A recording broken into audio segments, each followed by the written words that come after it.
സ്വപ്നം കാണാൻ എല്ലാവർക്കും അറിയാം, പക്ഷേ അതെഴുതി വെച്ച് യാഥാർത്ഥ്യമാക്കാൻ ഇതാ ഒരു എളുപ്പവഴി. നിങ്ങളുടെ ലക്ഷ്യങ്ങളിലേക്ക് എത്താൻ നിങ്ങളെ സഹായിക്കുന്ന കുറച്ച് കാര്യങ്ങളാണ് ഈ വീഡിയോയിലൂടെ പറഞ്ഞു തരുന്നത്.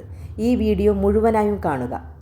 ശരിക്കും പറഞ്ഞാൽ ചിന്തകൾ എപ്പോഴാണ് യാഥാർത്ഥ്യമാകുന്നത്? നിങ്ങൾ അവ റിപ്പീറ്റ് ചെയ്യുമ്പോഴും അവ നിങ്ങളുടെ ഉപബോധ മനസ്സിലേക്ക് ആഴത്തിൽ പതിയുമ്പോഴുമാണ്. നിങ്ങൾ എപ്പോഴും ചെയ്യേണ്ട കാര്യം നിങ്ങളുടെ ആഗ്രഹങ്ങൾ ഓരോ ദിവസവും എഴുതുക, അതിൽ കൂടുതൽ ശ്രദ്ധ കൊടുക്കുക. അപ്പോൾ നിങ്ങളുടെ ജീവിതം മാറും. അതായത് ഇങ്ങനെ ചെയ്യുമ്പോൾ നിങ്ങളുടെ ജീവിതത്തിൽ മാറ്റങ്ങൾ സംഭവിച്ചുകൊണ്ടിരിക്കും. കാരണം നമ്മളുടെ തലച്ചോറിൽ റെക്റ്റിക്കുലർ ആക്ടിവേറ്റിംഗ് സിസ്റ്റം എന്നൊരു ഭാഗമുണ്ട്. നമ്മൾ എന്തിനാണോ കൂടുതൽ പ്രാധാന്യം നൽകുന്നത് അതിലേക്ക് നമ്മുടെ ശ്രദ്ധയെ തിരിച്ചുവിടുകയാണ് ഇതിൻ്റെ ജോലി.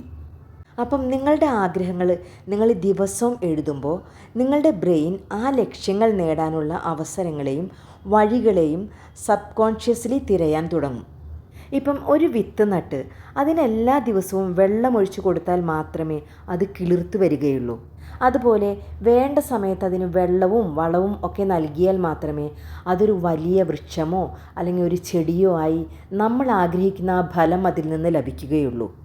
അതുപോലെ ഡെയിലി നിങ്ങളുടെ ഉപബോധ മനസ്സിലേക്ക് നിങ്ങളുടെ ആഗ്രഹങ്ങളെ ആവർത്തിച്ചു പറഞ്ഞുകൊണ്ട് നിറയ്ക്കുക. നിങ്ങളുടെ ആഗ്രഹങ്ങൾ എഴുതുമ്പോൾ അവ നടന്നു കഴിഞ്ഞു എന്ന രീതിയിൽ വേണം എഴുതാൻ. കാരണം ഇങ്ങനെ എഴുതുമ്പോൾ അത് നിങ്ങളുടെ മനസ്സിന് വലിയൊരു ആത്മവിശ്വാസം നൽകും. എത്രയൊക്കെ ടഫായ ഒരു കാര്യമാണെങ്കിലും വളരെ ആത്മവിശ്വാസത്തോടു കൂടി നമ്മൾ ഒരു കാര്യം ചെയ്യുകയാണെങ്കിൽ അത് നമുക്ക് തീർച്ചയായും നേടിയെടുക്കാൻ സാധിക്കും. അപ്പം നിങ്ങൾക്ക് നല്ല ആത്മവിശ്വാസമുണ്ടെങ്കിൽ നിങ്ങളിലെ പോസിറ്റീവ് ചിന്തകൾ വളർത്താനും നെഗറ്റീവ് ചിന്തകളെ അകറ്റി നിർത്താനും സഹായിക്കും. കാര്യം ദിവസവും നിങ്ങൾ എഴുതുമ്പോൾ നിങ്ങളുടെ ആഗ്രഹം മനസ്സിൽ ഉറച്ചു നിൽക്കും. ഇത് നിങ്ങളുടെ ലക്ഷ്യങ്ങളിലേക്ക് എത്താൻ നിങ്ങളെ കൂടുതൽ ആക്റ്റീവാക്കും. ഇത് എഴുതാനായിട്ട് ഏറ്റവും ബെസ്റ്റ് ടൈം രാത്രി ഉറങ്ങുന്നതിന് മുൻപാണ്.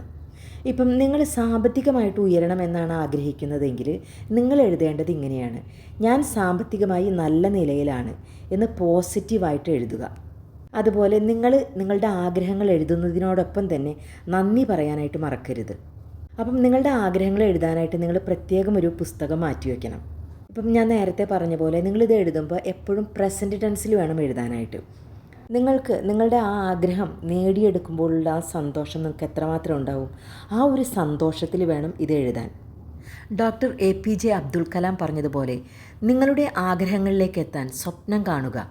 നിങ്ങളുടെ ലക്ഷ്യങ്ങളിലെത്താൻ സ്വപ്നം കാണുമ്പോൾ അത് നേടിയെടുക്കാൻ എന്തൊക്കെ ചെയ്യണം എന്നൊരു ചിന്താഗതി നിങ്ങളിലുണ്ടാകുന്നു. അങ്ങനെ നിങ്ങളുടെ ചിന്തകൾ ശക്തമാകുമ്പോൾ നിങ്ങളുടെ മടിയും ഭയവുമൊക്കെ മാറ്റിവെച്ച് നിങ്ങൾ അതിനുവേണ്ടി പ്രവർത്തിക്കുകയും കഠിനാധ്വാനം ചെയ്യുകയും ചെയ്യുന്നു. അങ്ങനെ നിങ്ങൾ ആഗ്രഹിച്ച ആ ലക്ഷ്യത്തിലേക്ക്, ആ വിജയത്തിലേക്ക്, ആ സക്സസ്സിലേക്ക് നിങ്ങൾ എത്തിച്ചേരുന്നു. അപ്പം ഈ വീഡിയോ നിങ്ങൾക്ക് ഇഷ്ടപ്പെട്ടിട്ടുണ്ടെങ്കിൽ ഈ ചാനലൊന്ന് സബ്സ്ക്രൈബ് ചെയ്യാനും ലൈക്ക് ചെയ്യാനും മറക്കരുത് കേട്ടോ.